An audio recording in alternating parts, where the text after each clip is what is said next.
Assalamualaikum warahmatullahi wabarakatuh. Selamat pagi anak-anak. Semoga semua dalam keadaan sehat. Mohon maaf apabila tadi ada sedikit kendala dan mikrofonnya tidak dapat digunakan, sehingga Ibu ganti dengan memberikan video penjelasan ini. Nah, jangan lupa kalian untuk presensi di Siadek ya. Untuk pertemuan minggu lalu kalian sudah belajar mengenai prinsip dan tujuan dari organisasi.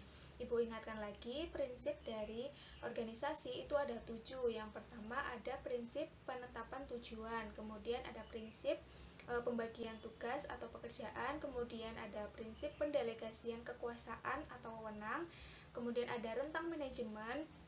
Yang kelima ada prinsip pengawasan, kemudian ada prinsip kesatuan perintah dan juga tanggung jawab, dan yang ketujuh atau terakhir ada prinsip koordinasi. Kemudian Ibu juga akan ingatkan mengenai tujuan dari organisasi.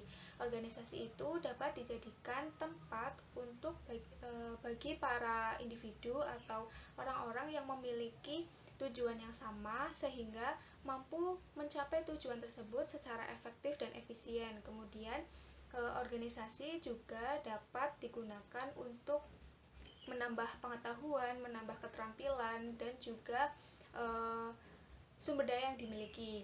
Kemudian ada juga organisasi digunakan untuk bagi mereka yang ingin memperoleh jabatan, kemudian ingin memperoleh penghargaan atau memperoleh pembagian kerja. Apabila organisasi itu organisasi yang profit, maka organisasi dapat dijadikan tempat untuk memperoleh keuntungan bersama. Selain itu, organisasi juga dapat menambah pengalaman dan juga untuk mengisi waktu luang dengan baik. Nah, pada pertemuan hari ini kalian akan belajar mengenai jabatan dalam organisasi dan tingkatan jabatan dalam organisasi. Silahkan nanti kalian simak video ini, dan jangan lupa nanti kalian bisa memberikan kesimpulan atau bertanya melalui kolom komentar di Google Classroom sehingga tetap ada sesi diskusinya. Kemudian Ibu juga akan menilai bagi kalian yang bertanya atau memberikan kesimpulan atau memberikan tambahan materi mengenai materi hari ini. Seperti itu ya. Nah, untuk belajar mandiri seperti biasa kalian bisa akses media yang Ibu sudah share linknya di Google Classroom. Nanti materi hari ini ada di menu KD 3.2. Kemudian kalian pilih di materi 2. Di situ ada materi hari ini. Seperti itu.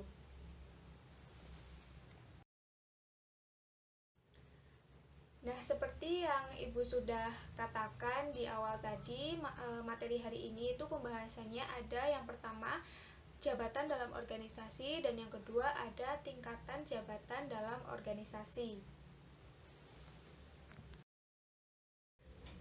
Jabatan. Kalian pasti sering mendengar istilah jabatan, sudah tidak asing lagi ya. Jadi jabatan itu merupakan bagian yang sulit dipisahkan dari organisasi. Suatu organisasi pasti di dalamnya ada jabatan. Nah, orang-orang yang mengisi atau menduduki jabatan ini, orang-orang yang sudah lolos kualifikasi dan memenuhi standar dari perusahaan atau organisasi itu sendiri. Nah, sudah dipastikan orang-orang yang mengisi atau menduduki jabatan tersebut itu merupakan orang-orang yang memiliki kemampuan, memiliki pengetahuan, memiliki keterampilan, dan juga memiliki sikap yang sesuai dengan jabatan yang dimiliki. Jadi, dapat disimpulkan, jabatan itu merupakan kedudukan pegawai dalam struktur organisasi yang memiliki kemampuan pengetahuan, kemudian keterampilan, dan sikap yang bertanggung jawab sesuai dengan kualifikasi berdasarkan standar yang ada di perusahaan itu sendiri dengan fungsi yang spesifik. Jadi, intinya, jabatan itu merupakan kedudukan pegawai dalam organisasi. Contoh jabatan yang pada umumnya terdapat di organisasi atau perusahaan. Yang pertama ada pimpinan organisasi atau pimpinan perusahaan atau pimpinan kantor.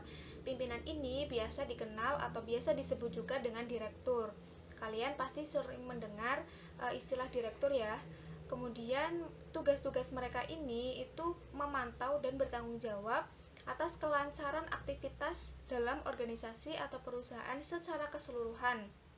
Selain itu, tugasnya mereka itu pembagian kerja, kemudian ada juga menentukan mekanisme kerja bagaimana, kemudian menentukan perlengkapan dan peralatan kantor yang dibutuhkan oleh para karyawan. Selain itu, yang sudah pasti, para pemimpin atau para direktur ini memiliki tugas untuk menetapkan kebijakan organisasi atau perusahaan. Kemudian jabatan yang kedua itu ada jabatan atau bagian manajerial.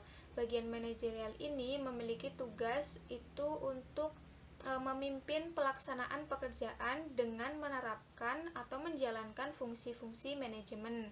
Nah, fungsi-fungsi manajemen itu ada planning atau perencanaan, kemudian ada organizing atau pengorganisasian, ada actuating atau pengarahan, kemudian ada controlling atau pengendalian, dan juga ada decision making atau penetapan keputusan. Nah, para manajer dalam memimpin pelaksanaan pekerjaannya itu menerapkan fungsi-fungsi tersebut. Misalnya nih, perencanaan. Di situ manajer memimpin dalam menetapkan tujuan, kemudian menetapkan kegiatan atau pekerjaan apa saja yang harus dilakukan agar tujuan itu dapat tercapai. Kemudian pada pengorganisasian, para manajer itu membagi pekerjaan kepada karyawan-karyawannya sesuai dengan keterampilan yang dimiliki. Kemudian untuk pengarahan, para manajer itu mengarahkan para karyawan untuk bekerja sesuai dengan yang direncanakan. Nah, pada saat pengendalian, di situ ada kegiatan pengawasan terhadap kinerja karyawan maupun terhadap perkembangan dari organisasi. Untuk kinerja karyawan, apabila karyawannya itu kinerjanya baik, maka para manajer harus memotivasi terus agar kinerjanya semakin baik. Namun apabila ditemukan karyawan yang kinerjanya kurang baik, maka para manajer bertanggung jawab untuk mengevaluasinya sehingga kinerjanya akan menjadi baik. Kemudian untuk perkembangan organisasi, para manajer juga mengawasi apakah ada hambatan atau permasalahan di dalamnya. Apabila ada, para manajer itu bertanggung jawab untuk mencarikan solusi agar permasalahan atau hambatan tersebut dapat teratasi sehingga organisasi dapat berkembang dengan baik. Nah, para manajer ini itu memiliki bawahan, yaitu staff dan non-staff atau pelaksana. Kemudian jabatan yang ketiga ada staff atau pembantu ahli. Nah, ini yang ada di bawah manajer. Nah, staff atau pembantu ahli ini itu merupakan orang-orang yang cakap dan orang-orang yang memiliki keterampilan tertentu sesuai dengan bidangnya. Nah, para staff atau para pembantu ahli ini sudah jelas tugasnya membantu para manajer atau administrator dalam melaksanakan pekerjaan-pekerjaan di perusahaan atau organisasi ataupun kantor. Contohnya, stafnya itu ada staf keuangan, kemudian staf pemasaran atau staf akuntan. Nah, staf-staf ini itu masih banyak lagi disesuaikan dengan kebutuhan dari suatu organisasi atau perusahaan itu sendiri.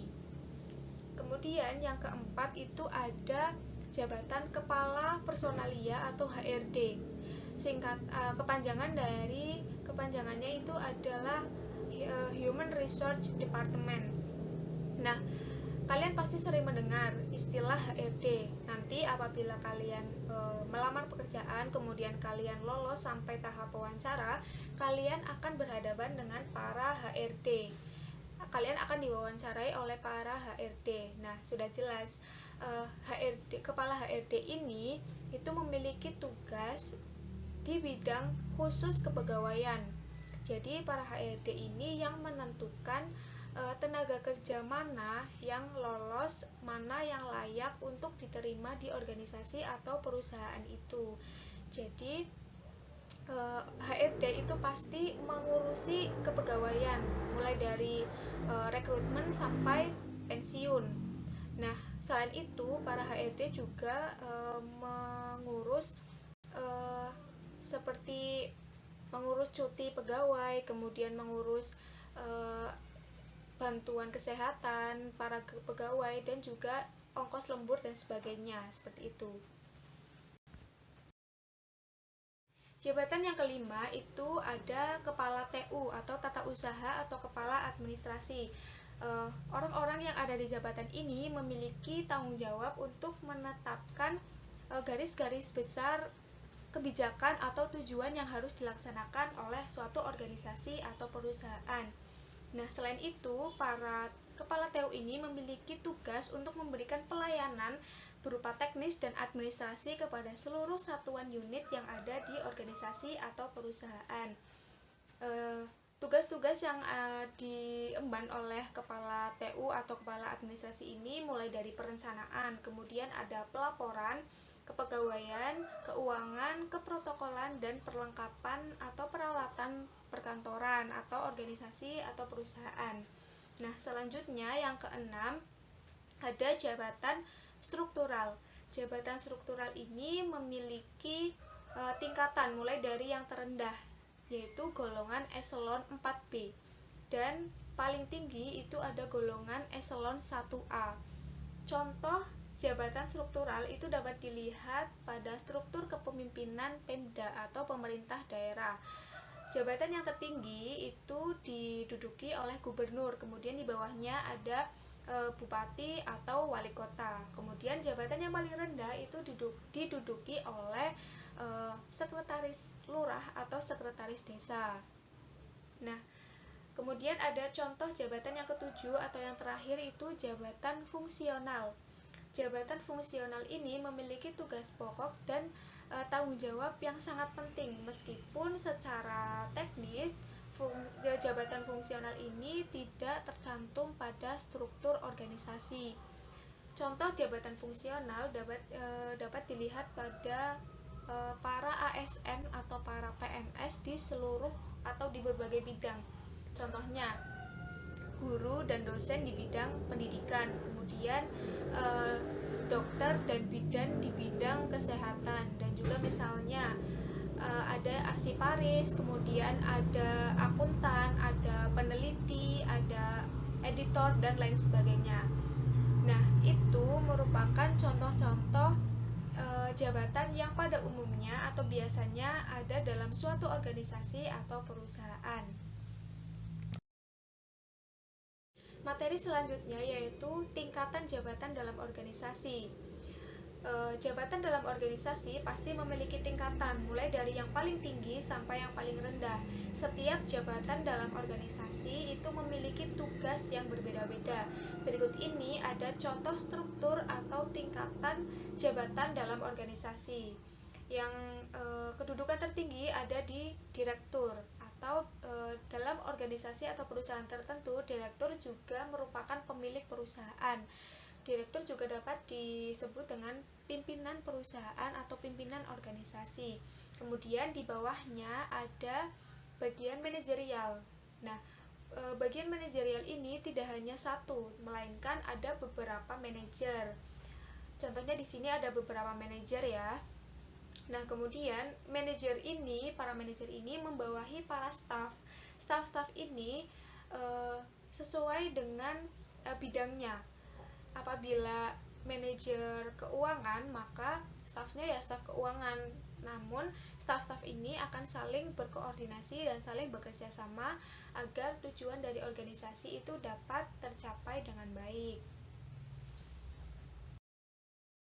Nah, tadi di awal Ibu sudah menyebutkan dan menjelaskan ada jabatan struktural. Nah, ini merupakan contoh tingkatan jabatan struktural. Golongan yang paling rendah di sini ada 4B. Nah, apabila di pemerintahan, jabatan yang diduduki adalah wakil atau sekretaris desa atau sekretaris lurah. Kemudian naik ke atas ini golongannya semakin tinggi. Nah, yang paling tinggi itu ada golongan eselon 1A.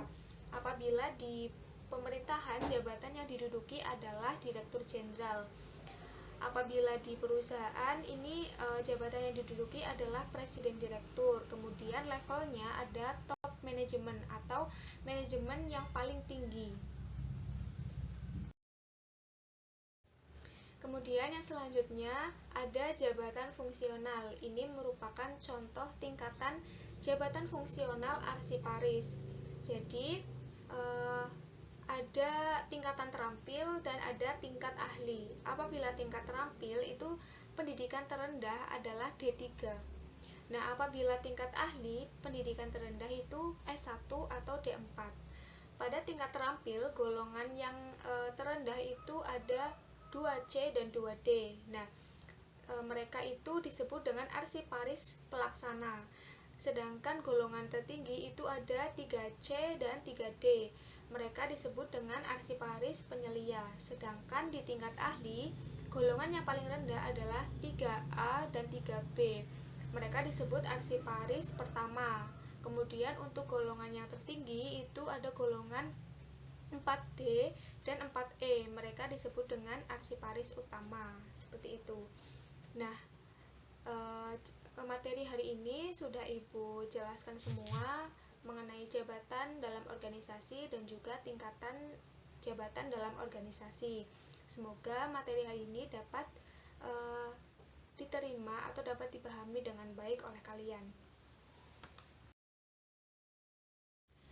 Nah, sekarang Ibu akan memberikan kesimpulan mengenai materi hari ini. Jadi, jabatan itu merupakan suatu kedudukan pegawai dalam perusahaan atau organisasi.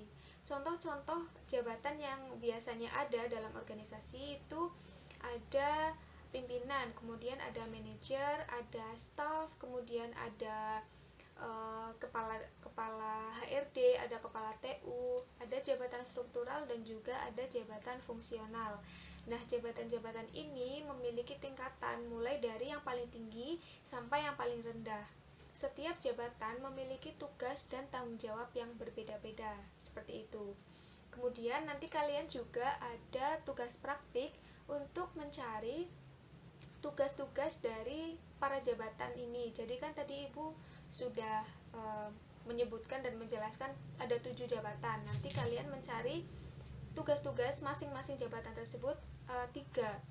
Jadi contohnya jabatan pimpinan atau direktur itu kalian menyebutkan 3 tugas, minimal 3. Apabila kalian menyebutkan lebih dari 3, maka nilainya akan lebih baik.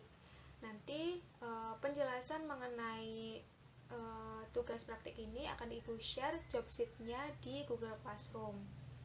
Kemudian untuk minggu depan silahkan kalian persiapkan diri belajar dengan baik karena akan diadakan ulangan harian yang pertama. Materi yang ada di soal ulangan itu materi dari pengertian administrasi sampai yang materi hari ini, jabatan dalam organisasi. Pengertian administrasi sampai jabatan dalam organisasi ini. Persiapkan dengan baik ya. Sekian dari Ibu, mohon maaf atas ketidaknyamanan dan kekurangan atau kesalahan Ibu dalam menyampaikan materi. Terima kasih atas partisipasi kalian. Jangan lupa kerjakan tugas praktiknya, jangan lupa belajar atau persiapkan diri untuk minggu depan ulangan, dan jangan lupa juga jaga selalu kesehatannya. Terima kasih. Wassalamualaikum warahmatullahi wabarakatuh.